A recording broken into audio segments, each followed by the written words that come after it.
شہر مکہ۔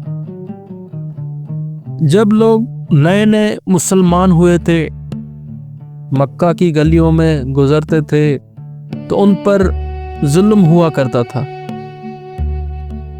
ان کو رسیوں سے باندھ کر ان کو مارا جاتا تھا، پھر ان کو غلام بنا کر لے کے جاتے تھے۔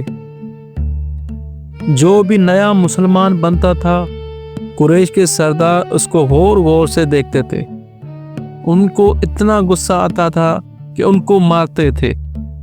جن میں حضرت بلال حبشی تھے، جس کا مالک امیہ بن خلف تھا۔ وہ ظالم سردار تھا۔ جب حضرت بلال مسلمان ہوئے تھے تو ان کے مالک نے ان کے پیٹھ پر پتھر رکھ کر گرم ریت پر لٹا دیا تھا اور اس کو رسیوں سے باندھ کر بچوں کے حوالے کیا گیا تھا۔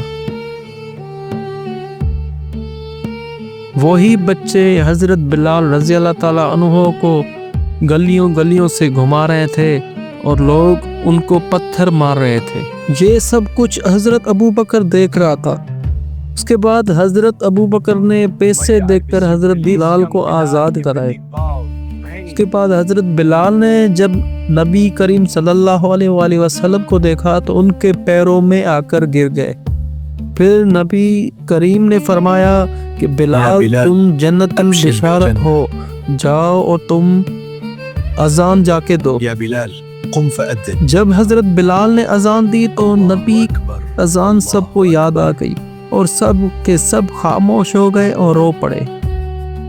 اس طرح کی اسلامک اسٹوری کے لیے آپ نے اس چینل کو لازمی سبسکرائب کرنا ہے اور ویڈیو کو لائک کرنا ہے۔